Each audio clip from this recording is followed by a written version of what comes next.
Hi, ladies. This is about the 12th time that I've started this recording, so I'm hoping I can get through it right now. Um, Thank you so much for your patience as we navigate our class together. I'm trying to figure things out in the midst of my job and travel and writing a dissertation. So, thank you so much for your patience. I really appreciate your feedback and need it. You and I are pioneers of this class. We're figuring out what's going to make it effective and helpful and what things can we change for the future and uh, certainly where my inconsistencies are. So you're helping me and we're in this together. So I want you to know that and thank you for that. Um, Today I just posted a reading affirmation quiz is what it'll look like, and that'll be there every week. That really reflects, is kind of your honor statement as to how much you've read during the week. I want to remind you that that is due every Sunday by midnight, and it reflects the percentage of the reading that you have done in Lion and the Lamb. That's all. It doesn't reflect whether you've read anything else I've posted or the lectures. It's just the reading of the Lion and the Lamb.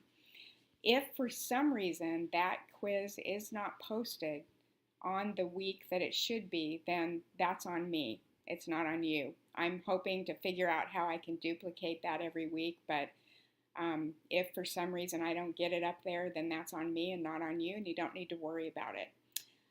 Also, although it does reflect only your reading, I want to really encourage you to try and stay consistent with the weekly reading, the weekly recording of whether it's Dr. Shattuck's or Quarles and my recordings. If you can keep those weekly, it's going to save you feeling really overwhelmed in the long run. So I'm praying for you that you can kind of stay on top of things. If for some reason you run into a glitch and you're unable to do the reading, or some of you haven't even gotten the book yet, all you need to do is let me know and we'll figure something out together, okay?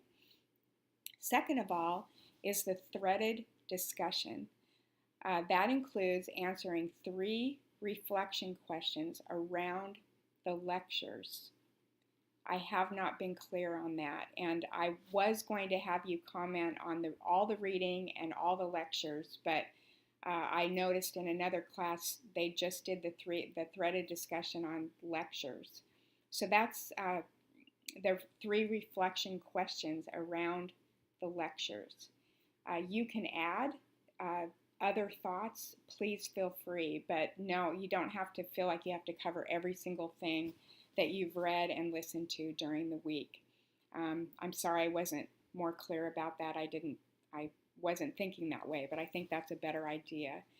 Also, I'm asking you to interact with at least 2 other women in the class. I've changed the syllabus, so now that it says that, it said 1 other woman, but I'm asking you to interact with 2. I want to give you the thinking behind doing your reflection in front of everyone.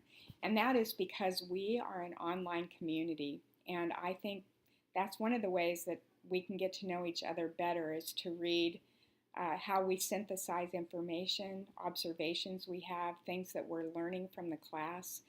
And I think it's a good way to help build a little bit of community. If for some reason I'll ask you about halfway through, and if that feels like too much to try and read and consider every week, then I'll make a change. I'm just not really sure, but that's one of my reasons, was that it would help us get to know each other and have kind of honest conversations with each other, even though it's online.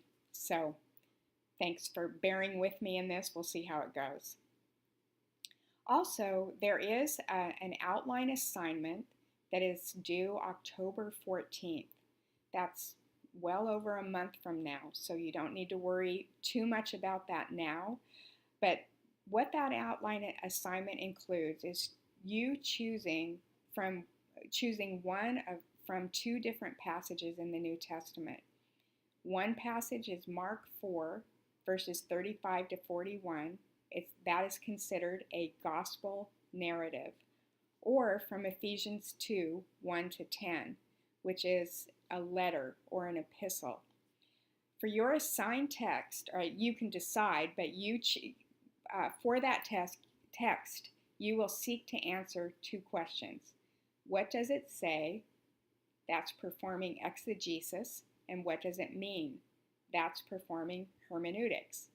This assignment will be graded, but is useful for your final project, because your final project is putting together a small group Bible study where you will have already done exegesis, and you will ask questions to help the people in that small group figure out what that passage means. I will walk you through the steps of exegesis and hermeneutics over the next few weeks. I'm taking it kind of step at a time in a way that I would approach doing a Bible study myself, only we're stretching it out over the course of 5 or 6 weeks instead of 5 or 6 days.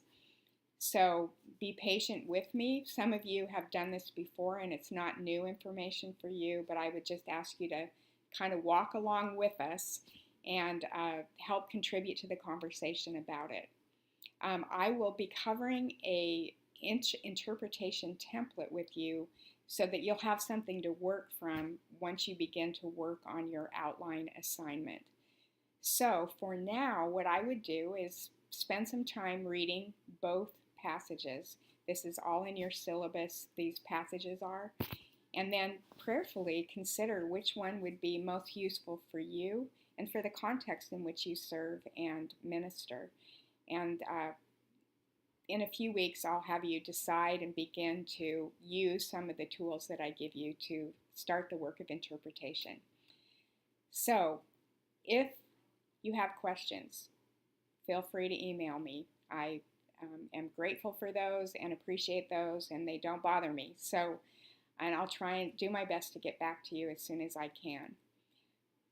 On Wednesday, I hope to post another video on giving the context of the true story of the whole world. I'm going to follow an outline that is from a book titled the same, The True Story of the Whole World.